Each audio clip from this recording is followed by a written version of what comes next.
comment faire pour fixer tes prix en tant que coach sportif en ligne? C'est probablement la question qu'on me pose le plus souvent et c'est normal. On n'a pas de formation en BPGEPS, en STAPS ou en CQP pour vraiment te montrer la valeur et quel tarif est adapté à toi et à ton coaching.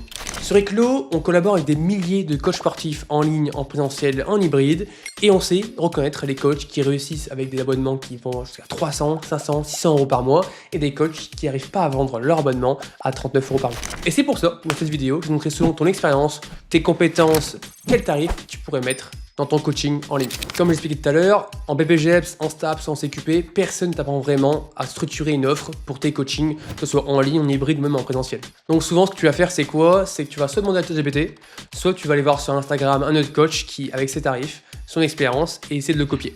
Et ce qui est la pire méthode parce que toi, tu es totalement différent d'un coach qui a une niche prédéfinie, etc. Et le résultat, c'est quoi? C'est que toi, en tant que coach, tu mets tes prix à l'instinct, ce qui n'est pas bon du tout. Tu peux remettre des prix, toi, de ton côté, à 49 euros, à 59 euros par mois, mais tu vas te retrouver avec une cinquantaine de clients et tu vas bosser 40 heures par jour. Ce qui n'est pas le but quand on fait du coaching en ligne. Nous, ce qu'on veut, c'est une liberté qui est financière, géographique et en termes de temps. Donc, c'est pour ça que j'ai créé cette vidéo, pour voir les 3 étapes claires pour justement que tu puisses fixer ton tarif de manière le plus simple possible et le plus efficace. Allez, c'est parti. Le premier point, et c'est le plus important, si tu as déjà fait du coaching en présentiel, à domicile ou peu importe, c'est totalement différent du coaching en ligne. En présentiel, la logique est très simple. Tu vends ton temps, donc de l'argent, donc tes clients payent un pack de séances entre 3, 5, 6, 7, 8, 10 séances à l'année ou par mois et ils peuvent prendre rendez-vous quand ils ont envie. C'est très facile à calculer, ton client comprend ce qu'il paye et toi également. Mais il ne faut surtout pas que toi tu dises quand tu passes du coaching en présentiel à du coaching en ligne, mon taux en présentiel est de 60 euros de l'heure. Je vais faire pareil qu'en ligne, une séance par semaine, soit 4 dans le mois, ça fera 240 euros par mois et par client. Le problème de cette logique-là et de ce raisonnement-là, c'est que ça ne tient pas la route. Parce que souvent, quand tu fais du coaching en ligne, tu fais pas uniquement pour des séances, tu fais également pour un accompagnement qui ne soit pas forcément faire des bilans chaque semaine, tous les 2 semaines, tous les mois. Tu vas lui offrir des recettes, tu vas lui offrir également du temps pour lui envoyer des messages, pour le motiver. Bref, il n'y a pas que des séances qui comptent, c'est également un accompagnement humain qui est derrière ça. Tout ça, c'est du travail invisible, mais qui est très réel. Mais tes clients, eux, quand ils vont te payer, toi, ta prestation, ils vont pas forcément voir tout le boulot que tu as fait derrière. C'est pour ça que je te propose d'avoir un nouveau focus. Le focus est le suivant. Combien vaut la transformation que je fais vivre à mon client sur un mois entier? Et cette question-là, elle change tout. Parce que là, on vise plus les séances à l'heure, on vise une vraie transformation dans le temps, et donc on vise forcément l'émotion. On va le voir concrètement maintenant. Deuxième point, maintenant qu'on a cassé un peu la logique horaire, on va passer donc à la logique financière. En France, surtout en 2026, un coaching en ligne ne doit jamais se vendre en dessous de 100 euros par mois. La raison est très simple. Un client bien suivi en ligne, c'est en moyenne 2 heures de travail réel pour toi, chaque mois. Je précise, 2 heures de travail réel pour toi et qui n'est surtout pas facturable parce que le client ne le voit pas. Donc si on décompose ça de manière très simple, la création et l'ajustement du programme chaque semaine, ça prend environ 30 minutes par semaine. Soit 2 heures dans le mois, c'est bon, on y est, on a déjà atteint donc les 2 heures qu'on a dit tout à l'heure. Mais quand on fait du coaching en ligne, il n'y a pas forcément que les programmes et le suivi qui est également indispensable. Il y a plein d'autres choses. Comme par exemple, il y a également l'envoi de messages aux clients, le retour sur les séances, les corrections de mouvements, les messages de motivation. En moyenne, on est à 1 heure, voire 2 heures de plus à rajouter, ce qui commence à faire 4-5 heures. Donc si on commence à prendre la base qui est très basse côté coach sportif et en termes de revenus, on a entre 3h30 et 4 heures par mois par client. Donc si on fait le calcul, donc le taux horaire moyen d'un coach sportif en France, c'est entre 50 et 60 euros l'heure. Ça signifie que 50 euros fois 3 heures, ça te revient à 150 euros par mois. Juste pour couvrir ton temps. Donc si tu mets ton prix à 49 euros par mois, bah là tu vas juste perdre ton temps et de l'argent. Autant en limite garder le côté en présentiel, ou alors dans le coaching en ligne que tu fais, tu ne fais aucun suivi. Tu envoies juste un seul programme à tes clients et ils doivent se démerder. Et bien sûr, c'est 49 euros brut qu'on parle. L'URSSAF, les impôts, les charges, les outils. Si vous voulez vous toucher 100 euros net dans votre poche, il faut minimum mettre un abonnement à 150 euros par mois. Et si tu commences ton activité de coach en ligne et tu penses que baisser les prix, ça va faire forcément attirer beaucoup plus de clients, c'est totalement faux. Sinon, tout le monde serait habillé chez Shein et personne n'irait chez Nike, Adidas ou autre. Donc, ayez plus une logique, on va dire, de marque et de valeur que vous apportez à vos clients. Maintenant qu'on a donc ce plancher qui est à 100 euros par mois, on aura plusieurs facteurs qui vont intervenir pour justement upgrade notre abonnement. Le premier curseur à mettre en place, c'est donc ton expérience. Si ça fait seulement que depuis 1 ou 2 ans que tu fais du coaching, 100 euros par mois, c'est une bonne base.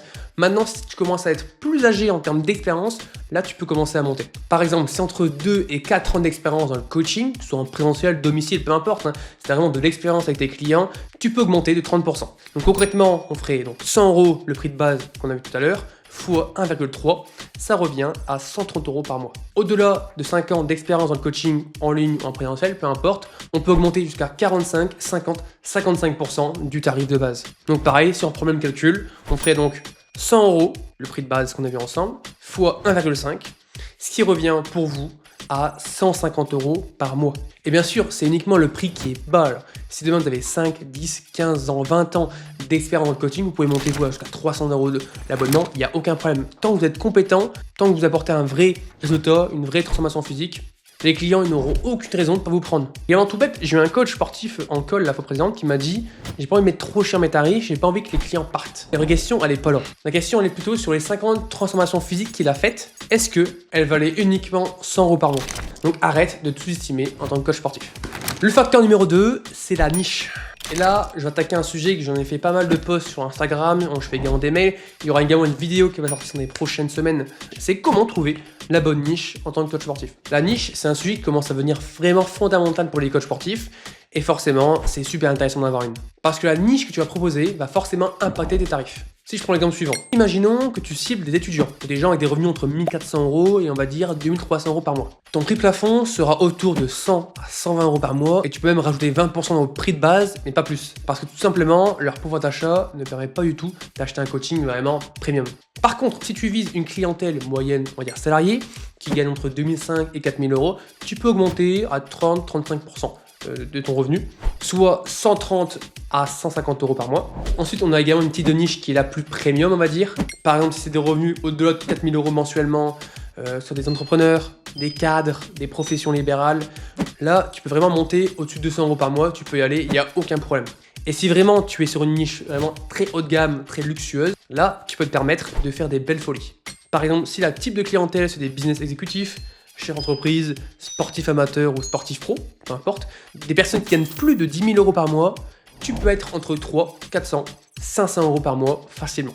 Et je t'assure que ces clients-là sont beaucoup moins chiants à payer que si tu mettais tes prix à 49 € ou à 59 €.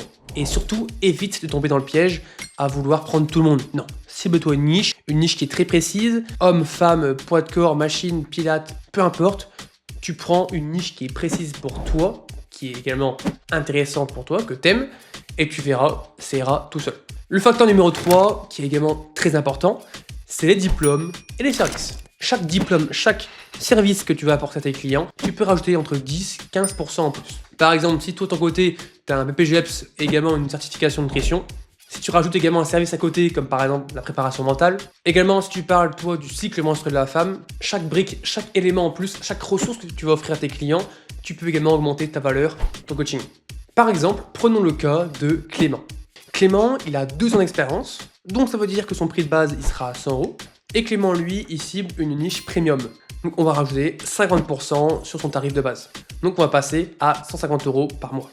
Mais Clément également, il possède un PPGEPS et également une certif nutrition. Donc on va rajouter 10%. On passe donc à 165 € par mois.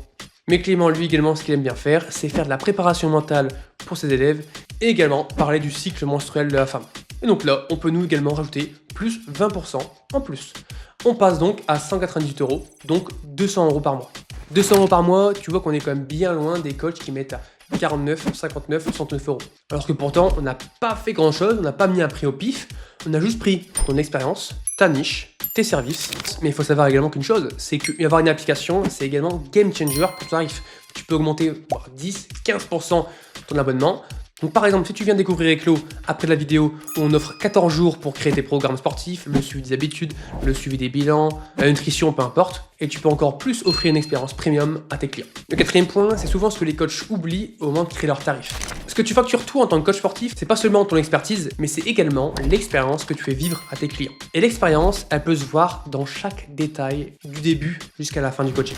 2 coachs, Clément et Théo, exactement le même niveau technique, la même expérience, les mêmes diplômes et la même cible. Un a 5 ans de pratique, l'autre également. Clément, lui, envoie ses programmes en PDF sur WhatsApp. Il copie-colle les séances depuis un Excel. Quand le client a une question, il répond par vocal. Les bilans se font par mail le dimanche soir. Le client, lui, doit jongler entre WhatsApp, PDF, Excel et Google Calendar. Et son application sur téléphone, c'est MyFitnessPal pour la nutrition. Théo, lui, utilise une vraie application de coaching. Le client se connecte, il voit son programme un jour, il a une messagerie qui est intégrée. Il peut suivre ses séances, voir sa progression avec des tracking des charges, des répétitions. Et il peut même également envoyer ses vidéos démonstration d'exercice directement depuis la séance. En plus de ça, il dispose des recettes, d'une liste de courses, de la nutrition, où il peut également scanner des codes barres, avec plein de graphiques pour voir son évolution. Donc les deux coachs offrent le même niveau technique, donc ils offrent un programme sportif, un suivi alimentaire, ils envoient également un accompagnement humain, soit par vocal, messagerie. Mais au final, quand on y repense bien, quel coach peut se permettre de facturer, ou du moins de garder encore plus longtemps ses clients? Et bah c'est forcément le coach B, c'est-à-dire Théo. Le coach 1, lui, va facturer en moyenne 80 à 100 euros par mois, et ses clients resteront 3 ou 4 mois avant de partir et de trouver un autre coach. Alors que le coach B, donc Théo, lui de son côté, il pourra facturer entre 130 et 150 euros par mois. Et bah ses clients, lui, ils restent pas 3 mois, mais ils vont rester 6, 9, 12 mois supplémentaires parce que justement, c'est devenu une habitude pour eux de rentrer dans l'application, d'avoir leur nutrition, leur programme, les recettes, et ils voudront pas perdre toutes ces habitudes. Moi, je pense qu'en 2026, on se prive plus qu'autre chose. Vous avez plein d'outils qui sont incroyables à disposition. Est-ce que vous, dans les prochaines années, vous allez vous restreindre à l'utilisation de l'IA, comme ChatGPT ou Claude? Je pense pas. Le but, c'est de prendre tous les outils nécessaires et les plus importants dès maintenant pour gagner un maximum de temps et profiter avec la famille ou trouver d'autres clients. Avant de conclure la vidéo, il faut savoir que tu as un piège à éviter. C'est de sauter directement au prix premium, sans avoir livré votre service, votre coaching et savoir s'il est vraiment fait pour être dans ce niveau-là. Parce que oui, si un coach qui a un an d'expérience, si mon expérience commence à dire écoute, moi je veux passer à 300 euros de l'heure par exemple, certes c'est une bonne idée, mais avant ça, prenez 2-3 clients tests pour savoir si votre coaching premium serait rentable sur le long terme. Parce que si ça ne l'est pas, vous allez avoir des avis négatifs, des commentaires haineux, vous allez également avoir des mauvaises expériences. Donc le but, c'est pas non plus de se gourer au début, c'est d'avoir un peu une format test, bêta, pour voir si la formule premium vous intéresse, ou alors c'est plus vous le haut de gamme, peu importe. Vous devez vous trouver le prix idéal pour vous, que vous allez garder dans le long terme au fur et à mesure. Donc pour pas tomber dans le piège, ma méthode est très simple. Tu démarres au plancher raisonnable sur ton profil, tu livres également une prestation qui dépasse ce que tes clients attendent, tu collectes des avis et des résultats des clients concrets, des avis en vidéo ou par écrit, et également des photos avant-après de tes clients avec des vrais résultats concrets. Et au bout de 6 à 12 mois, si tu vois que ça commence à bien augmenter, etc., et tes clients sont très satisfaits, tu pourras augmenter au fur et à mesure. Alors le but c'est pas de monter à 110%, je te rassure, le but c'est plus viser on va dire entre 15 et 30% on va dire les premières années pour voir un peu du coup si ça peut marcher au fur et à mesure. Comme ça au moins tu te casses pas la gueule et tu sais sur quoi tu dois viser. Et ensuite tu peux toi de ton côté toujours monter les prix, tant que tes clients, tes prospects ne gueulent pas, tu peux toujours monter. Parce que ça voudrait dire que toi, en tant que coach, tu offres une valeur qui est semblable à ton prix. Si on récapitule tous les éléments qu'on a vus ensemble. Le premier, arrête de raisonner à la séance. Tu es coach, tu vends une transformation physique à résultat. 2, tu poses ton plancher à 100 euros par mois minimum. En dessous, tu perds de l'argent à chaque client. 3, active les 3 curseurs de majoration, expérience, niche, diplôme et service. Et à chaque fois, tu ajustes entre 15, 20, 25%. Numéro 4, tu investis dans l'expérience que tu fais vivre à tes clients. Ça, c'est le multiplicateur le plus puissant si tu veux garder tes clients en long terme. Parce que avoir des bons outils comme Eclos, tu peux garder tes clients 3, 6 mois en plus sans rien faire. Et ça, c'est non négligeable. Et 5, tu augmentes progressivement tous les 6 à 12 mois à mesure que ta prestation et ta preuve sociale se renforcent. Si tu suis ces 5 étapes au fur et à mesure, je t'assure que tes prix vont décoller et surtout que tu auras des clients encore plus nombreux. Alors si la vidéo t'a plu, tu peux t'abonner, mettre un like et mettre un commentaire sur pourquoi pas la prochaine vidéo que tu aimerais qu'on voit ensemble sur le business du coaching en ligne, sur le business du coaching en présentiel, domicile, peu importe. Et bien sûr, si tu es coach sportif, que ce soit en ligne, en présentiel ou à domicile, avoir une application de coaching, c'est non négligeable. Alors n'hésite pas, on offre 14 jours d'essai offerts dès maintenant.